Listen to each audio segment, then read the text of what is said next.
হলো মার্কিউ text. মার্কিউ text কি জিনিস? সেটা হলো একটা শিরোনাম। যে কোনো অ্যাপসে বা যে কোনো অ্যাডভার্টাইজমেন্টের নিচে দেখবেন যে একটা লাইন, যে কোনো একটা শিরোনাম এক পাশ থেকে আর এক পাশে যায়, ওটাকে বলা হয় মার্কিউ টেক্স। তো আজকে আমরা মার্কিউ টেক্স নিয়ে আলোচনা যদি করি, সেটা হলো, যদি আপনি আজকের ক্লাসটা একটু মনোযোগ দিয়ে করেন বা আপনি যদি মার্কিউ টেক্স তৈরি করতে পারেন, সেক্ষেত্রে আপনার অ্যাপস প্রফেশনাল হবে। একটা অ্যাপস প্রফেশনাল বা আপনি ফাংশনালিটি করতে গেলে সেক্ষেত্রে আপনার নটি অ্যানিমেশন, তারপরে ফন্ট টেক্স, মার্কিউ টেক্স এগুলো ইউজ করতে হয়। এগুলো ইউজ করলে যে কোনো অ্যাপস আপনার প্রফেশনালি আপনার খুব ভালো দেখায়। তার জন্য আজকের ক্লাসটা আপনারা একটু মনোযোগ দিয়ে করেন। আর যারা আমার চ্যানেলটি এখনো সাবস্ক্রাইব করেনি, তারা আমার চ্যানেলটি সাবস্ক্রাইব করে আমাদের প্রতিদিন অ্যাডভান্স লেভেলের ক্লাসগুলো আপডেট পেতে আমাদের চ্যানেলটি সাবস্ক্রাইব করে আমাদের সঙ্গে থাকবেন। তাহলে আমি সরাসরি ক্লাসে চলে যাচ্ছি। আমাদের এখানে একটা নতুন অ্যাক্টিভিটি আছে, যার মধ্যে কিছুই নাই, ব্ল্যাঙ্ক একটা পেজ। এই পেজটা আসলে আমরা সবাই পরিচিত, যেখানে কি থাকে, কোথায় কি থাকে, এগুলো নিয়ে আমরা এর আগে অনেকবার আলোচনা করেছি। এখন এই পেজটা যখন ওপেন হয়, সেখানে আমরা একটা ওরিয়েন্টেশন ভার্টিক্যাল দিচ্ছি চারিপাশে একটা শেপ, একটা জায়গা নেওয়ার জন্য, যেন চারিপাশের জন্য একটা জায়গা ছেড়ে দেয়। এর জন্য আমরা এখানে একটা মার্জিন লেআউট ইউজ করব। আমরা এখানে লিখতে পারি মার্জিন, এদের লেআউট মার্জিন লিখে আমরা যদি এখানে 10 ডিপি নিয়ে নিই জায়গা, সেক্ষেত্রে দেখেন আমাদের স্ক্রিনের, মোবাইলের স্ক্রিনের চারিপাশে কিন্তু ছোট্ট করে একটা শেপ হয়ে গেছে, একটা স্পেস নিয়ে নিছে। এটার দ্বারা কিন্তু আপনার অ্যাপস আরো প্রফেশনাল দেখায়। তো এখন আমাদের কাজ হলো চলে যাওয়া গুগলে। আমরা একটু গুগলে যে আমরা এখানে সার্চ দিব marquee, MARQUE text in Android, marquee text in Android লিখে সার্চ দেওয়ার পরে আমাদের এইখানে এই অপশনটা আসবে, marquee text in Android stock overview. এই ফলোটার ভিতরে ঢুকে প্রথম যে ওয়েবসাইটটার মধ্যে ঢোকার পরে এখানে আমাদেরকে সবকিছুই বলে দিচ্ছে। তো আমরা জানি যে লাইব্রেরি যারা তৈরি করে তারাই সবকিছু বলে দেয় কোথায় কি লিখতে হবে। আমাদের জাস্ট শুধু আমরা এখান থেকে কপি করে পেস্ট করলে আমাদের কাজ হয়ে যাবে। সেক্ষেত্রে দেখেন ওরা প্রথমে এখানে বলতেছে পাবলিক ক্লাস, এটা হলো জাভার আন্ডারের ভিতরে আমাদের এক্সএমএল এর যে কাজটা, এই যে এক্সএমএল ফাইলের মধ্যে কি করতে হবে। তো বলতেছে আমাদের এক্সএমএল ফাইলটাকে রিলেটিভ লেআউট বানাইতে হবে। রিলেটিভ লেআউট বানানোর পরে রিলেটিভ লেআউটের ভিতরে পেটের ভিতরে এই টেক্সট ভিউ নামের এই যে জিনিসটা আছে, টেক্সট ভিউটাকে এখান থেকে কপি করে ওখানে নিয়ে বসাই দিতে হবে। আমরা আরো একটু জানি, সেটা হলো ওরা যেইভাবে লিখে দিছে সেম এইভাবেতেই কিন্তু আমাদের ওখানে যদি আমরা লিখি বা কপি পোস্ট করি, সেক্ষেত্রে কিন্তু কাজে দিবে।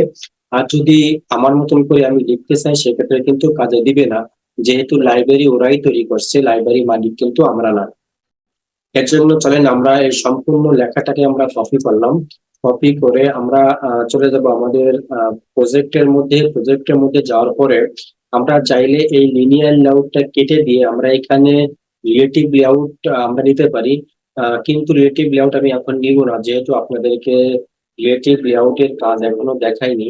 আমরা যখন রিলেটিভ লেআউটের কাজ যখন করব, তখন আমরা এই সমস্ত বিষয় সবকিছু ক্লিয়ার হয়ে যাব। এখন আমরা কি করব, আমরা এই পেটের মধ্যে, লিনিয়ার লেআউটের পেটের মধ্যে এনে আমরা এটাকে পোস্ট করে দিতে পারি। পেস্ট যখন করে দিব, তখন দেখেন রিলেটিভ লেআউটের এটা আসলে আগে ফিল প্যারেন্টস, তাহলে ফিল প্যারেন্টস আছে, এটাকে আমরা চাইলে ছোট বা লেস প্যারেন্ট র্যাপ কন্টেন্ট দিতে পারি। তো আমরা চলে না, এটাকে আমরা সুবিধার্থে আমরা এটাকে লেস প্যারেন্ট দিয়ে দিই, আর এটাকে আমরা র্যাপ কন্টেন্ট দিয়ে দিই। ওকে, র্যাপ কন্টেন্ট দেওয়ার পরে দেখেন উপরে স্ক্রিনের উপরে কিন্তু আমার এই লেখাটা কিন্তু শো করতেছে। এই যে দেখেন এখানে কিন্তু লেখাটা চলে আসছে। এখন আমাদের কাজ হলো এই লেখাটাকে এই পাশ থেকে ডাইন সাইড থেকে যে বাম সাইডই শেষ হয়ে যাবে, তার মানে এটাকে স্ক্রলের মাধ্যমে এটা করবে। এটাকে বলা হয় মার্কিউ টেক্স। তাহলে এখানে দেখেন টেক্সট ভিউ, এই টেক্সট ভিউটা তো মোটামুটি আমরা অনেকেই জানি। টেক্সট ভিউ নিয়ে আমরা এর আগে অনেকবার ক্লাস করেছি বা ক্লাসের মধ্যে দেখাইছি। টেক্সট ভিউর একটা আইডি আছে, আমরা জানি যদি জাভাতে কোনো কাজ করতে হয়, সেক্ষেত্রে কিন্তু আমাদের একটা আইডি নির্ধারণ করতে হয়, একটা নাম দিতে হয়। তাহলে এই টেক্সট ভিউর ম্যাচ প্যারেন্ট কতটুকু আছে, তারপরে র্যাপ কন্টেন্ট, এটা মোটামুটি হাইটটা ম্যাসপারেট আর হোয়াইটটা র্যাপ কন্টেন্ট আছে, এটা যেমন আছে এরকমই থাকুক। এখন আমাদের কাজ হলো ally parents right true. Ally parents right true এটা আসলে কি? এটা হলো রিলেটিভ লেআউটের কিছু জিনিস, যেটা আমরা যখন রিলেটিভ লেআউট নিয়ে যখন আমরা আলোচনা করব বা ক্লাস করব তখন আমরা এই বিষয়টা নিয়ে ক্লিয়ার হয়ে যাব। এখন এখানে দেখার বিষয় সেটা হলো মার্কিউ। দেখেন এখানে, দেখেন এখানে যদি আমি এটা কেটে দিই, অ্যালাইন সাইজ, যেটাকে এই সাইজটা কেটে দিয়ে আমি যদি এখান থেকে অন্য কিছু আনি, সেক্ষেত্রে কিন্তু হবে না। আমার এখানে মার্কিউ আনতে হবে, যেহেতু এটা মার্কিউ টেক্স। হ্যাঁ, এটা মনে রাখবেন। তারপরে ছেলে আমাদের এই যে ফাইন ইকুইট যেটা আছে সেটা হলো হরিজন্টালে আসবে। এটা আমাদের হরিজন্টাল থাকতে হবে, ভার্টিকালে থাকলে কিন্তু হবে না। আর এখানে যা আছে এগুলো আসলে রিলেটিভ লেআউটের কাজ। আমি এখন এইসব বিষয় নিয়ে দেখাবো না, এসব বিষয় যেমন আছে সেরকমই থাকুক।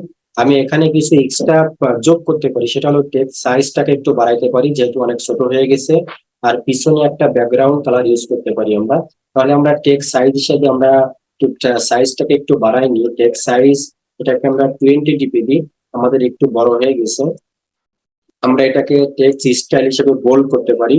নিচের লাইনে এসে লিখবো টেক্সট স্টাইল। টেক্সট স্টাইল লিখে এটাকে আমরা আরো উজ্জ্বল করে দিই, বোল্ড।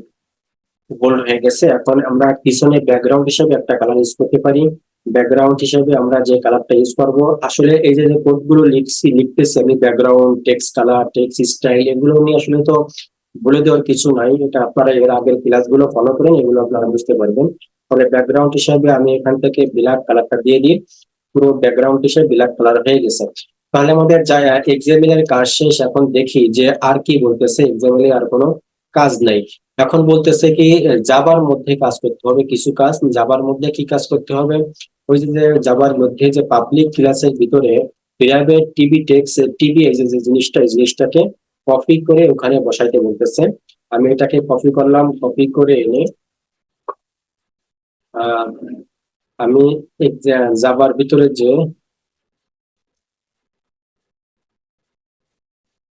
আমি এটাকে পেস্ট করে দিলাম। পেস্ট করে দেওয়ার পর এটাকে পেস্ট করে দিলাম।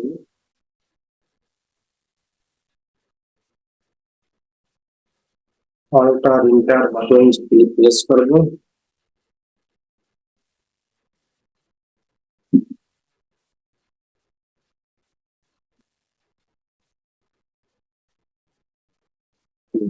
এরকম লাল দাগ যদি আসে, লাল দাগের উপরে আমরা মাউসের কার্সারটা রেখে আমরা অল্টার ইন্টার, কিবোর্ডের অল্টার ইন্টার বাটন প্রেস করলে এই লাল চিহ্নটা উঠে যাবে। দেখি নিচের লাইন আসার পরে ওরা আর কি বলতেছে আমাদের। আমরা আর একটু চলে যাই ওদের লাইব্রেরির ভিতরে। তো বলতেছে যে বিহু অন ক্রিয়েটের মধ্যে এসে যে এই জিনিসটাই যে যে আমরা যেমন যেমন ভাবেতে এক একটা বাটনকে পরিচয় করা দিই না, যে যেমন TV equal to find view by ID R dot এডে। তো আমাদের এই জিনিসটা এই যে টেক্সট ভিউ টিভি, যে টেক্সট ভিউ টিভিটা কোথায় আছে বলেন? এই টেক্সট ভিউ টিভিটা হলো এই যে আমাদের এক্সাম্পলের মধ্যে এই যে টেক্সটের যে আইডিটা এম এম ভিউ গেট, ওরা এম ভিউ গেট ই রাখছে। আমরা ওইটাই থাকুক, এইটাকে পরিচয় করে দেওয়া। হ্যাঁ, এটাকে পরিচয় করে দেওয়াটাকে আমরা যেভাবে কাজ করি সেইভাবে কাজগুলো করতে হবে। তো আমরা এটাকে পরিচয় করে দিই। যেহেতু আমরা শুধু কপি পেস্ট করবো, কোনো কিছু লিখবো না বা কোনো কিছু বোঝারও কোনো কিছু দরকার নাই। এটাকে আমরা এখান থেকে কপি করব। কপি করে এনে আমরা চলে যাব আমাদের জাভার ফাইলের মধ্যে। জাভার ফাইলের ভিতরে এসে এটাকে ওভাররাইডের পরে এসে, হ্যাঁ, ওয়ান ক্রিয়েট মেথডের পরে এসে এটাকে আমরা কি করে দেবো? এটাকে আমরা পেস্ট করে দিব। তাহলে আমাদের কাজ শেষ। আমার কারণ এটা কাজ কমপ্লিট। আমাদের জাভা তো কাজ শেষ হয়ে গেছে এবং এক্সএমএল কাজ করছে। এখন আমাদের এটাকে চলেন একটু রান করে দেখি কি অবস্থা হয়। একটু রান একটু বড় করি, চলে আসছে এটা।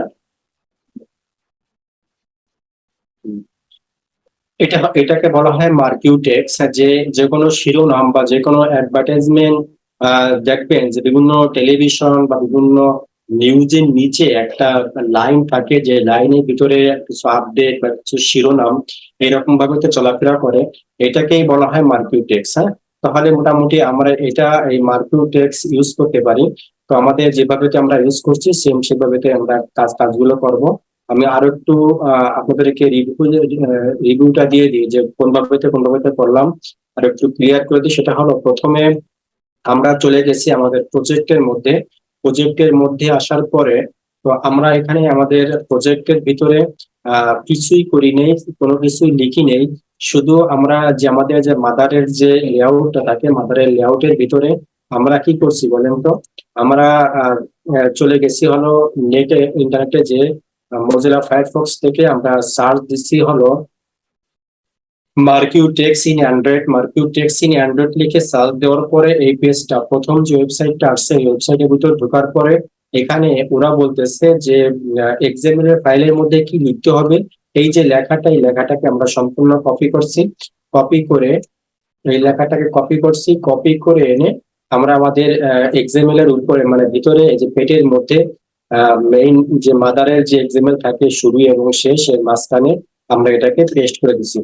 পেস্ট করে দেওয়ার পরে তারপরে আমরা চলে গেছি আবার ওদের ওয়েবসাইটে যাওয়ার পরে, তারপরে ওরা বলতেছে জাভার মধ্যে এই যে প্রাইভেট কথাটাকে লিখতে, প্রাইভেট কথাটাকে আমরা এটাকে লিখছি আমাদের কোথায় বলেন, আমাদের এই যে জাভা ফাইলের ভিতরে এটাকে আমরা প্রাইভেট কথাটাকে লিখছি। প্রাইভেট কথা লিখার পরে তারপরে বলতেছে হ্যালো ওভাররাইড ওয়ান ক্রিয়েট মেথডের মধ্যে এসে এটাকে পরিচয় করে দেওয়া। এই পরিচয়টা একটু ভিন্ন ভাবে হয়ে থাকে, এটাকে আমরা কপি করছি। কপি করে এনে আমরা এই যে ওয়ান ক্রিয়েটের নিচে পেটের মধ্যে এসে এটাকে আমরা পেস্ট করে দিচ্ছি। বাস এই এতটুকুই কাজ, অন্য কোনো কিছু কাজ না। আপনারা আশা করি খুব ইজিলি আপনাদের এক্সএমএল এর মধ্যে বা আপনারা সুন্দরভাবে একটা মার্কিউ টেক্সট আপনারা ইউজ করতে পারবেন। আর এখন এখানে স্যাম্পল হিসেবে একটা জিনিস আছে বা একটা লেখা আছে, এখানে এটাকে আপনি কেটে দিয়ে এখানে আপনি বাংলা যদি লেখেন বাংলা লিখতে পারবেন, আরবি লিখলে আরবি লিখতে পারবেন, যাই লিখবেন না কেন সেটাই কি হবে বলেন তো? সেটাই মার্কিউ ভাবেতে এক পাশ থেকে আর এক পাশে যাবে। তাহলে এটা ছিল আজকে আমাদের শর্ট ক্লাস। যারা মোটামুটি আহ আমাকে বলছিল যে কিছু অ্যাডভান্স কাজগুলো শিখাইতে, তাদের জন্য এই কাজগুলো করা, আজকে ক্লাসটা করা। আপনারা সবাই মোটামুটি একটু দেখলে ক্লিয়ার হয়ে যাবে।